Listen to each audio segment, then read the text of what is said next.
Find out if you won one of these.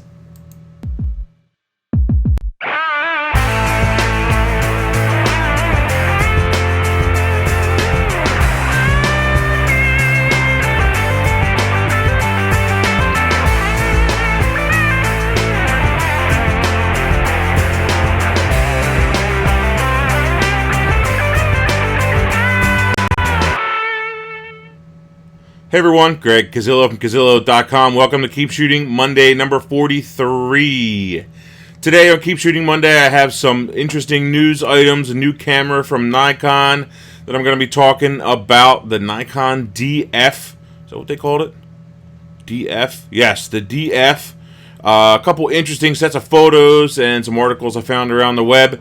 Also, I have a new photo assignment coming up today, which is going to be almost the complete opposite of what we were just assigned. So I thought it would be a good challenge coming off of this one.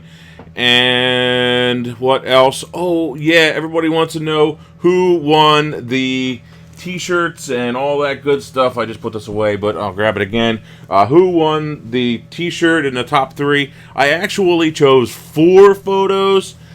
The number 4 photo, I'm telling you right now, is just a honorable mention because I liked it. It does not win anything, but maybe I'll send them something anyway. I will contact all those people, and hopefully they get back to me. So, anyway, I have everything ready to go, and so let's get started here. One more adjustment. So, first thing, Gizmodo posted this article last week, which is about the 10 most important digital cameras of all time. And I mostly agree with this. Not completely, but I mostly agree with this assessment of kind of the top cameras, of the last 20, I guess it'll be almost 35 years, because this first one came out 8 years, I guess it is? 38 years, 1975. So, first one, 1975 digital Kodak prototype. I never knew that this was the very first one, that it really looked like this. This is actually a pretty crappy looking camera. I'm sure you had to have all kinds of extra parts and pieces. And I had seen another one that was built on a Nikon, I think it was an F3, and I thought it would have been included in here because it had this whole extra, almost like computer thing with this tiny little black and white screen. I should have grabbed a photo of that to put it up here. Anyway, it was still pretty cool. So that was the first one. I actually had a camera similar to this. I had the DCS 620 and 7. It was a 720 or 7 something. I forget what it was. So I had 2 of these Kodak DCS cameras. They were both built on Nikon F5s. F5s. Which were really good cameras. They were workhorses. They made a lot of excellent photos, and still some of my favorite photos that I've taken today I did early on with my first 2 digital cameras, and still happy with those images. The one was only 2 megapixels, and I remember printing these big 16 by 20s and 20 by 30s with this 2 megapixel camera, and everybody screaming about this 4 and 6 and 8 megapixels.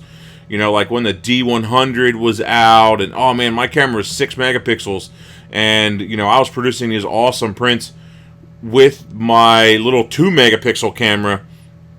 What it all came down to was that really good exposure and proper exposure, and that's how I was able to produce those awesome big images without any noticeable change in quality. So, very happy with that old DCS camera that I had back in the day. Apple QuickTake.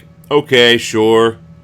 95 Casio. I remember selling this camera back in the day in the camera store. Remember when it first came in, we played with it and played with it and played with it. It probably had 1,000 images on it because we were just shot so many and played with it so much. I know 2 people that still own these, one of which uses it on a daily basis. This Sony Mavica thing, it would actually burn directly to a small CD. I don't know why they still use it, but they do. 1999 Nikon D1, the next one on the list. And it was kind of the D1 was really one of those first cameras that really started to make digital mainstream as in the pro market. A lot the Kodak DCS ones, they were out there, but they were super expensive. They were like 15 or 20 grand, and it was a big step. Whereas a number of years later, in 1999, that's only 14 years ago, the D1 came out, and it really started to mainstream it. And so it was one of the big ones that really started to change. I don't know why they added this little Casio thing in here, but whatever. EOS Digital Rebel 2003, one of the first sub $1,000 DSLRs. Of course, the iPhone, it's the camera that we have all the time, or our mobile phones, smartphones. It's one we end up using a lot. We take a ton of pictures with it just because it's the camera that we have with us. And of course, the Mark II. And as it says here in the article, the D90 was the first camera out to shoot both digital photographs and shoot video. But they are totally right in this article that the Mark II had the full frame sensor and did actually a really good job of combining the digital as photographs as well as video all in one camera. So that's why it kind of became a staple for a number of years. Awesome set of images here, guys. 30 years of space shuttle missions, a salute in images. These things are so cool. Just some powerful, powerful images here, and just awesome, amazing, amazing stuff, from space shuttle missions and launching. I mean, look at this. This is just absolutely breathtaking. That's so breathtaking. The cool thing about these images is that you can probably find them in the National Archive. And since they are, what's the word I'm looking for? They're not copyrighted. They're public domain. You could take these, find a high res of this, take this image, and then you could go and print it on your own and hang it on your wall. I think something like this would just be breathtaking, awesome image. And look at this. I think this is really cool because you can see all the detail and the bumps and bruises and everything, and the burn marks and whatever on the front of the shuttle. Just awesome. So really cool set of images. Check those out. By the way, all the links from the articles today and the things I'm going to be posting, they will be... Oh, that was a cool one too. They will be posted into the description underneath the video, as well as on the article on the website. So what it looks like to get hit in the face with a tank shell. I must have watched this for like 5 minutes straight. I think this is so cool. Hold on, let me blow it up for you, so that you can really see it a little bit bigger. That is so cool, just to see that thing coming right at you. Pretty neat. Boom, you're dead. Okay, so Nikon DF camera. Pull this post over from Nikon Rumors. These are leaked photos as far as I know. I think the actual announcement is coming this evening. Anyway, Nikon DF camera. Interesting. They show it in black, and they also show it in silver. Would I buy one? I don't think so. But it's interesting. I like the old school feeling of it. I have a feeling this might be a really good camera for schools to buy, depending upon its specs and cost and that kind of thing. But hey, that's your basic layout right there, man. That's what a lot of people need to learn from, and so it's a nice way to go, and I think it's gonna sell real well. And it might even, if I needed a backup camera, that might be a really good backup camera. Why not? There's nothing wrong with having this as a backup. I'm sure its autofocus system is going to be perfectly capable, and you can put a lot of your old AE lenses on it. Why not? It might be a good one to have as a backup.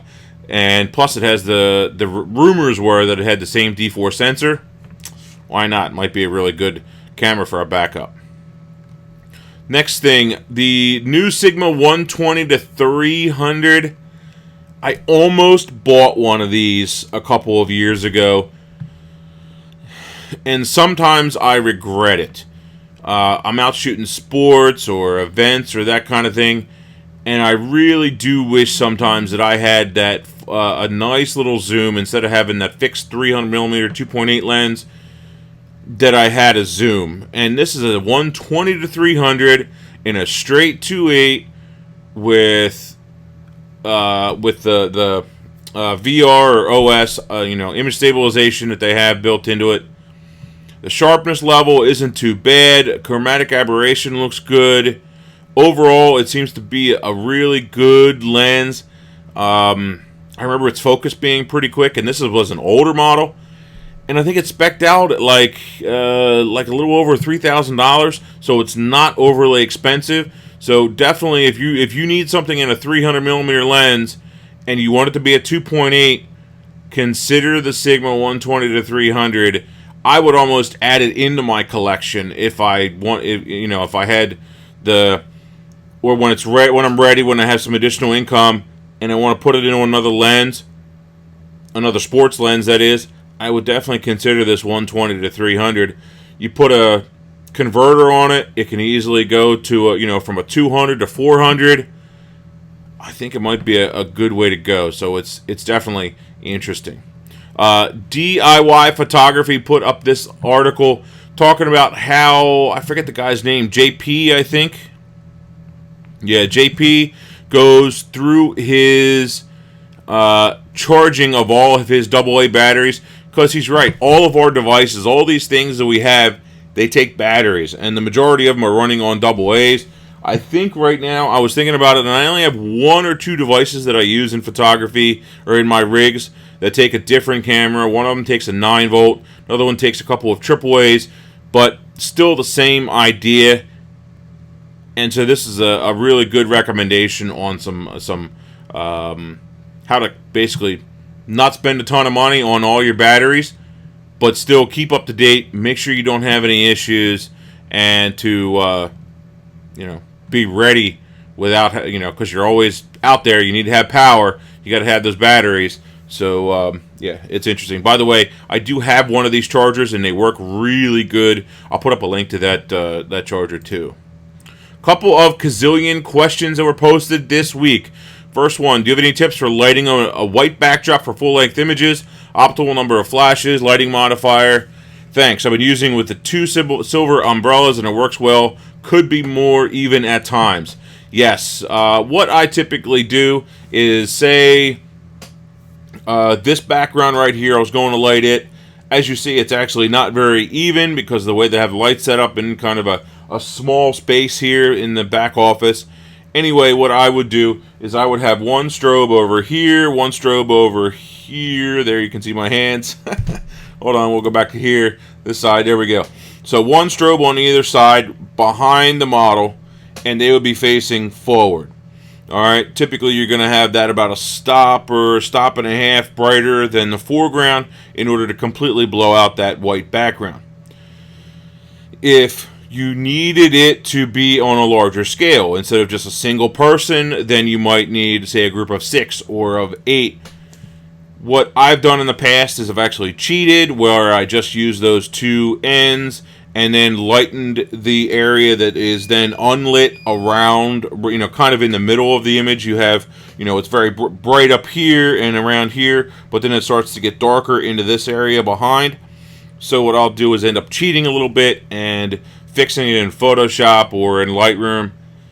If you had to get the image perfect right off the bat, then you just need to add more light. You need to add another one on the floor directly behind them, or another one coming straight down, basically facing back. So basically the bottom line is, the bigger it is, the more lights you need, and it's just a matter of getting the modifiers right, getting the power right in order to keep it nice and even and clean all the way across.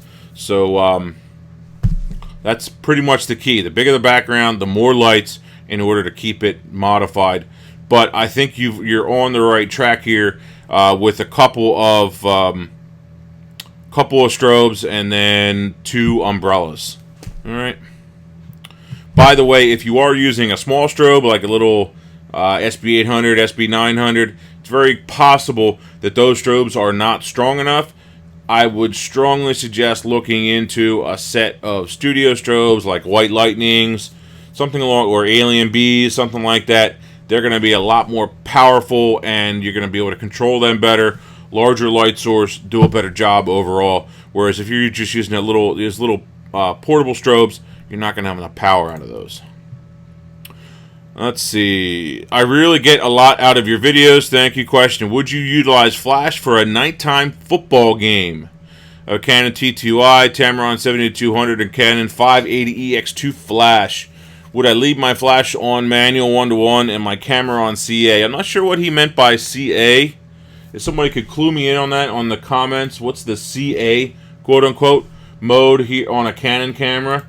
I'm guessing that's aperture priority, but I'm not positive. Anyway, my setup when I'm doing something like this, typically I try to stay away from the flash, but he's limited in his T2i with his high ISO. Hopefully that 70-200 is a 2.8 lens. It's going to keep basically allow more light in. That 580EX is a good flash, so that's a good step. It's going to have a good amount of power. So first things first, let's think about the flash. That flash is not going to have a ton of power over 30 feet. Once you hit about that 30 feet mark, maybe 35 feet mark, it's dramatically going to start to fall off. So you need to make sure that the zoom function is working well and stay within about that 30 feet of the action wherever possible. All right. Best case scenario is you would be using your flash as a fill. Okay. So instead of it being the main light, instead of it being the strongest source, you would have it as just a fill light. Just add a little bit, just cut down on some of the shadows, and so you would do your best to get a good even exposure without the flash. Maybe right on, push it up as far to the right of the histogram as possible. Get a good base exposure, pop your flash on, and then it's a fill light. And in this case, you want it to be on TTL. My rule of thumb when I'm shooting with a flash is that you want the camera on TTL whenever you are moving or whenever your subject is moving.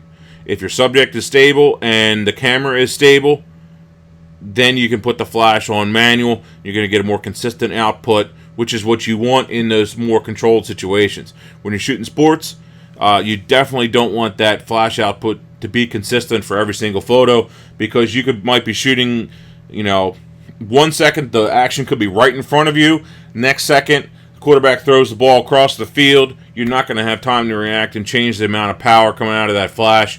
And so you need to be able to adjust that quickly. That's where that TTL mode is going to come into play.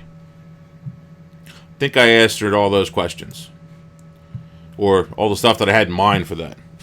Hey Greg, I had a question in mind. This actually came from today's show, which is pretty cool. Somebody posted that Creative Automatic. Oh my God. Okay. Hold on. I got to go back to this. Creative Automatic. No.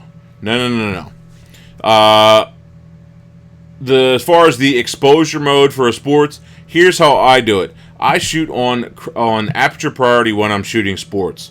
All right. Set on aperture priority. Open it wide open. And then I set my ISO to control my shutter speed to make sure it's not too low. So, in this case, it's nighttime. You're probably going to need to raise your ISO all the way up in order to keep your shutter speed at, say, 2/50th or higher. And then hopefully you're using a 70-200 2.8 lens, and then you can let in as much light as possible.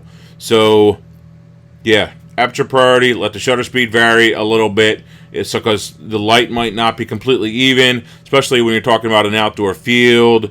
Sometimes it's better than others, depending upon the stadium, the location, all that good stuff. But, I prefer aperture priority, not kind of an automatic mode. That's not good.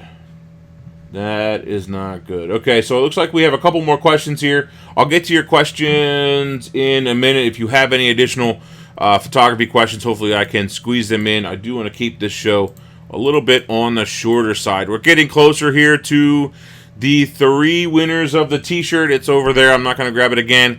But one more Cazillion question. Hey, Greg, question mine. I tried to take a picture of my gray card to get the custom white balance. Nothing ever happens. Who do I focus on, the camera and the gray card, or the person? Okay. So, this is a Graytag Macbeth color checker chart. And so, or X-Rite, whatever. It used to be called Graytag, but now it's X-Rite. I forgot. Doesn't matter. Anyway, what I will do is say you're taking a picture of me here. I will just hand this card to the model and say, here, let me take one of these pictures of you. And I kind of joke about it, say, hey, I make sure that you're not green or purple or blue with this chart so that I can then balance all the other photos. So I make a joke out of it, make it fun, break the ice, that kind of thing. That helps me to kind of keep it going and flowing, and the talking and all that stuff. So what I do with this is actually just take a photo of it, set my camera on automatic white balance, take a photo of this in the scene. If the lighting isn't going to change, then leave it as is. Then I only need to take one of these. But every time, if you're in the studio and you're doing photos where your white balance really matters and it needs to be super accurate, like product photography or clothing or anything like that, where that color is really needs to be perfect, shoot a photo of this every time that your lighting is going to change or your location is going to change. If I'm shooting a wedding, stuff like that, I take a little bit more creative freedom, or a normal set of portraits, I take a little bit more creative freedom with the white balance, and so it's not quite as critical. But when I need critical color, that's when that card is coming into play. What do I do with it? I then take it into Lightroom, take the eyedropper, drop it on this one right here, on this one right here, okay? Or if you have an 18% gray card, which I don't have it with me, just drop it in the middle of that card. This should be lit by the main light source that's coming in and hitting the model. That's why I have them hold it in front of them, and so that that main light is hitting it, and that's what you're balancing off of. Hit the eyedropper, apply that white balance to all the other photos, and you're done. So that's the way that I use a gray card, whether I'm using a full chart like this or whether I'm using just a single small Kodak gray card. Actually, I bought an 8x10 one, cut it into 4 pieces, and put one in each of my other bags so that I have one, and I still have another 8x10 one that I carry around just in case too in certain bags. So it's just nice to have just in case. Basically, so that you don't forget it if you did need it, So, all right. So, guess what? You know what? Let's see if there's any more comments or questions over here. Let's see. From Peter, what's in your bag, i.e. camera and favorite lens? I shoot a D3 and a D3S. My favorite lens is my 70-200 2.8. Let's see. Next question. Greg, I am interested in product photography. How do I get potential employers to sit down and talk to me? I'd like to hear your suggestions. You got to have a good portfolio, man. You got to have some good, strong portfolio. And I would also suggest getting my most recent ebook that gives you a bunch of tips on how to work on your photography business. So sign up for the email newsletter. You'll get a copy of that for free in one of the first emails you get. And so, yeah, check that out. It'll help you to market your photography. The employer's part, you're basically a freelancer, so you're looking for business. And the best way to get new business like that is through referrals, and look for other graphic designers, maybe website guys, marketing companies, that kind of thing, that basically when they have work, they refer to you, and you have a much better chance of getting that work. But check out my ebook, see if there's any good tips in there. Actually, there's a ton of good tips in there. A lot of them should apply to you. Speaking of studio and product photography, that is going to be our next new assignment. I want to see something done in the studio. All right? And I'm also going to give us a tiny little twist. Am I going to do this? Let me think about this real quick. Yeah, let's do this. Let's make this a studio or window light project, okay? Next assignment is studio or window light. So you might need to use your color checker chart since it's in a studio. It can be a portrait. It can be a still life. It can be anything you want it to be. Something indoors, studio or window lit, and post them up to the website. And we'll make them do, let's give it 3 weeks. Let's give it 3 weeks. And you know what? I didn't check that.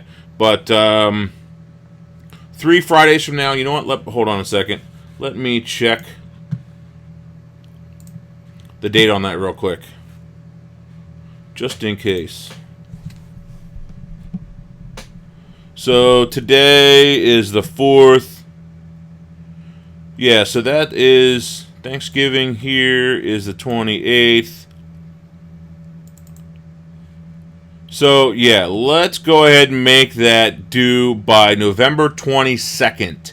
November 22nd is a date by 5 p.m. Eastern Time. Post it over to the forum, and that'll be the new assignment, which is window light or studio. So get me something good and wow me. Can be anything you want as far as subject matter.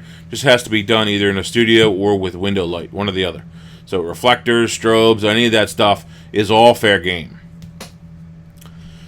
Let's see, hold on, one more time. What shoes do I wear? Typically just dress shoes if I'm at a wedding. Let's see. Hey Greg, is there somewhere that explains the distance on lenses? Lenses don't really come down to a distance. Lenses really come down more to the angle of view. So you think about an 18mm lens, it's going to be very wide. It's going to let a lot of stuff in. You think about a 300mm lens, it's going to crop it down very tightly, more or less. That's kind of what it's doing, and it's focusing that light and taking just a smaller part of the image, and that's it. All lenses pretty much can be shot at any distance from the subject. It really doesn't matter except for macro stuff, but it really doesn't it doesn't correlate to distance. Let's put it that way. Distance is more a function of focus, and that's it. Hopefully I explained that well enough. Have you tested the Lumia 1020? No. And okay. I think that's it. So, it's time to show off the winners of the fall and spring photo contest. I picked a few here. This first one that I'm going to show, it's my 4th runner-up. Number 4 here, number 4 for the fall and spring photo contest by Edward, taken on Skyline Drive in Virginia. Graduated neutral density filters along with a polarizing filter. Nikon D70-100. ISO 200 f/16, 1/50th of a second, 24mm. I liked this because you had a good foreground, middle ground, background.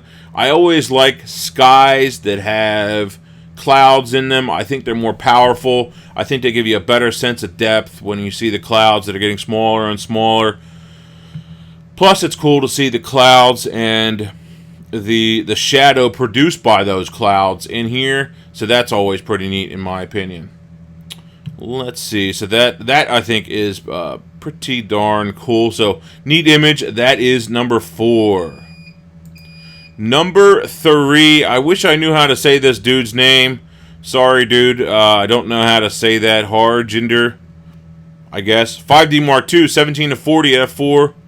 1/80th of a second, f13, ISO 1600.